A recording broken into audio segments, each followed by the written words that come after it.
झामुमो का विधानसभा स्तरीय कार्यकर्ता सम्मेलन का आयोजन। विगत लोकसभा चुनाव की समीक्षा एवं आगामी विधानसभा चुनाव को ले हुई रणनीति। रिपोर्ट सतनाम सिंह।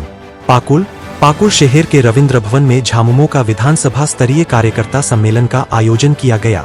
कार्यक्रम में मुख्य रूप से राजमहल सांसद विजय हांसदा उपस्थित हुए। इस दौरान सांसद ने विगत लोकसभा चुनाव की समीक्षा की, साथ ही आगामी विधानसभा चुनाव की तैयारी को लेकर कार्यकर्ताओं को कई टिप्स दिए। मौके पर सांसद विजय हांसदा ने कहा कि झारखंड मुक्ति मोर्चा माटी की पार्टी है। कार्यकर्ताओं का मान सम्मान इसी पार्टी में ही संभव है। प्रदेश की हेमंत सरकार आम जनता के आकांक्षाओं पर खड़ी उतर रही है। कहा कि कार्यकर्ता हेमंत सरकार द्वारा चलाई जा रही कल्याणकारी योजनाओं को आम लोगों तक पहुंचाने का कार्य करें। बूथ कमेटी को मजबूत कर हम आने वाले विधानसभा चुनाव में झारखंड में परचम लहराएंगे। उन्होंने कहा कि पिछले लोकसभा चुनाव में राजमहल लोकसभा क्षेत्र के अधीन आने वाले सभी 6 विधानसभाओं में हमने लीड किया है, जिसका श्रेय कार्यकर्ताओं को जाता है। कार्यकर्ता और जीत और मेहनत करे ताकि आगामी विधानसभा चुनाव में झारखंड में फिर से इंडिया गठबंधन की सरकार बने। सांसद से जब पूछा गया कि इस बार इंडिया गठबंधन विधानसभा चुनाव में कितनी सीटें ला रही है, तो उन्होंने कहा कि पिछले विधानसभा चुनाव से 1.5 गुना ज्यादा सीटें इंडिया गठबंधन ला रही है। कार्यक्रम के दौरान कार्यकर्ताओं को अपने क्षेत्र में हो रही परेशानियों को बताने को कहा गया।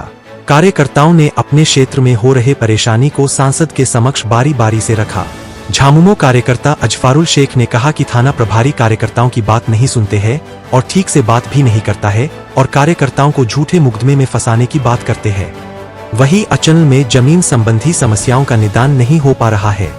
इसको लेकर कार्यकर्ता काफी परेशान है और लोगों की मदद करने में हमें दिक्कत हो रही है। इस पर सांसद ने कहा कि चुनाव को लेकर पुलिस पदाधिकारी व अफसर इधर उधर किए गए हैं। जिले में नए पुलिस पदाधिकारी को भेजा गया है, इसीलिए वो कार्यकर्ताओं को नहीं पहचान पा रहे हैं। बीते गुरुवार को इलामी व तारांगर में हुए 2 समुदाय के बीच हुए विवाद को लेकर सांसद ने प्रतिक्रिया देते हुए कहा कि किसी भी तरह का छोटा सा मामला को लेकर कई लोग सौहार्द बिगाड़ने की प्रयास करते हैं, उसे किसी भी परिस्थिति में बर्दाश्त नहीं की जाएगी। इलामी व तारांगर में हुए मामले को लेकर जिला प्रशासन व पुलिस प्रशासन को निर्देश दिया गया है। पुलिस प्रशासन के कड़ी मेहनत से मामला अभी पूरी तरह से शांत हो गया है। सम्मेलन में झामुमो जिलाध्यक्ष श्याम यादव, समद अली, अजीजुल इस्लाम, प्रकाश सिंह, उमर फारूक, सुलेमान बास्की, मुसलोद्दीन समेत पाकुल विधानसभा क्षेत्र के सभी पदाधिकारी, प्रखंड वर्ग संगठन के पदाधिकारी व सदस्य, पंचायत अध्यक्ष व सचिव एवं बूथ कमेटी के कार्यकर्ता उपस्थित हुए। मैं यही कहूंगा कि किसी भी तरह का ये लोग झगड़ा झंझट होता है, लेकिन उसके आड़ में अगर कोई लोग सामुदायिक जो है कि सौहार्द खराब करने का प्रयास करेंगे, उसे किसी भी तरीके से बर्दाश्त नहीं किया जाएगा। प्रशासन सरकार एकदम मुस्तैद है कि इस तरह की कोई भी घटना घटेगी और उसमें प्रशासन एक्शन भी ले रही है। कई लोग गिरफ्तार भी हुए हैं और वो पूरी तरह से अभी माहौल शांत है और शांत रखने का हम लोग पूरा प्रयास करेंगे। इस बार विधानसभा चुनाव में कितने सीटें ला रही है गठबंधन सरकार? मैं ये कह सकता हूँ कि जितनी सीटें आज हम लोग के पास है उससे कहीं गुना ज़्यादा बढ़ करके हम लोग सीट लाएंगे, क्योंकि जिस तरह से आज 5 महीना हेमंत सोरेन जी जेल के अंदर रह करके आए, एक चुनी हुई सरकार को जो अच्छी कार्य कर रही थी, जनता के लिए कार्य कर रही थी, चाहे वो पेंशन का हो, चाहे वो राशन का हो, चाहे वो आवास का हो, सभी चीज़ों पे जिस तरह निरंतर कार्य करते हुए हेमंत सोरेन जी आगे बढ़ रहे थे, उस डर से उन्हें जेल भेजने का इन्होंने कार्य किया। लेकिन 5 महीना में वो बेदाग साबित होकर के बाहर आए हैं और जनता का प्रेम लगातार उनके साथ उनको मिल रहा है। और मैं यही उम्मीद करूंगा कि जितनी सीटें इंडिया गठबंधन को इस बार रही, उससे ज़्यादा सीट में हम लोग आएंगे। हेमंत सोरेन जो है वो पीएम से भेंट की, क्या कुछ बातें हुई है? अगर जानकारी है तो साझा किया जाए। देखिए, मैं यही कह सकता हूँ कि उस चीज़ को लेकर के मैंने चर्चा नहीं की, लेकिन मैं ये कह सकता हूँ कि शिष्टाचार मुलाकात की जो बात कही गई है, प्रदेश के हमारे नेता जो हमारे मुख्यमंत्री हैं और देश के जो प्रधानमंत्री है, देश जो है आपका जाके केंद्र सरकार और राज्य सरकार के समन्वय से चलती है और कार्य जो है दोनों तरफ से ही हाथ मिला करके चलता है। तो बहुत सारी बिंदुओं पे बात हुई होगी राज्य को लेकर के।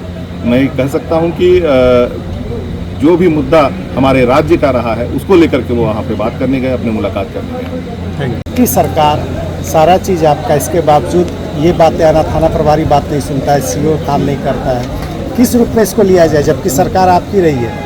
मैं एक ही बात कह सकता हूँ कि कहीं भी मैंने इसीलिए खुला मंच रखा और हमारे कार्यकर्ताओं की समस्या यहाँ पे इसलिए आने देने का हमने काम किया कि कहीं भी अगर कोई ऑफिसर काम नहीं कर रहा है, कहीं पे इन लोग को दिक्कत हो रही है, ये सब चीज़ों में सुधार लाना हमारा काम है। और आप जरूर देखेंगे कि इन चीज़ों में जो है सुधार बहुत जल्द हो जाएगा। बिगड़ा हुआ है क्यों सर, जबकि आपकी सरकार रही है? अभी मुझे लगता है कि इलेक्शन से पूर्व जो है आपका बहुत सारा थाना प्रभारी वगैरह सब चेंज है, बहुत सारे ऑफिसर्स चेंज हुए, इलेक्शन का प्रक्रिया पूरा हुआ है। ये एक समय था ऐसा कि जिसमें कि बहुत सारा कार्य हम लोग भी उस पर ध्यान नहीं दे पा रहे थे।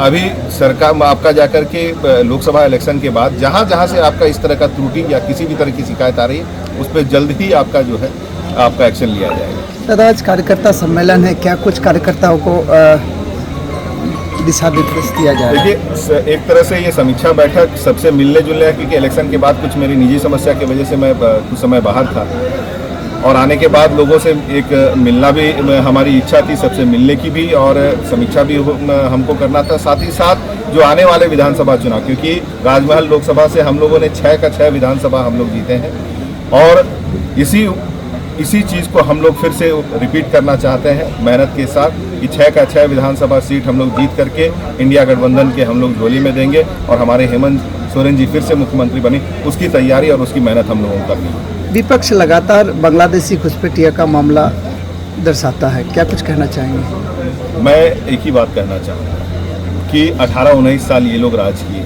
तब तो कोई ये लोग बांग्लादेशी घुसपैठिया नहीं कर रहे थे। आज जब इनकी सरकार नहीं है, लोग इन्हें वोट देना बंद कर दिए हैं, लोग इनके पक्ष में नहीं जा रहे हैं, तो जो लोग इन्हें वोट नहीं दे रहे हैं तो वो बांग्लादेशी हो जा रहे हैं।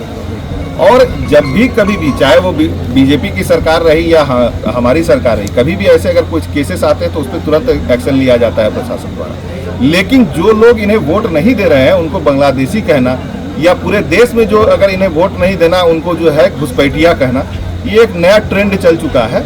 लेकिन जनता भी धीरे धीरे इस बात को समझ रही है। जो लोकसभा का रिजल्ट जो इनका 400 पार से 240 पे आया है, और झारखंड में जो है किसी भी तरीके से मैं कह सकता हूँ आने वाले जो भी जितने स्टेट्स के चुनाव हैं, ये रिजल्ट आपको बताएगा कि लगातार जिस तरह से बेरोजगारी, महंगाई, इन सब चीज़ों पे बीजेपी का किसी भी तरह से तरीके से ध्यान नहीं है, वो कहीं ना कहीं जवाब लगातार जनता उनको दे रही है। और इसीलिए जब वो वोट नहीं पाते हैं तो उनको घुसपैठिया या बांग्लादेशी कहना, मैं कहता हूं कि ईडी, इनकम टैक्स, सीबीआई, सभी एजेंसीज को आप लोगों ने झारखंड में लगाया हुआ है, यहां भी जांच कर लीजिए, कौन रोका है? सर, आपको भी जानकारी होगी कि पाकुड़ प्रखंड के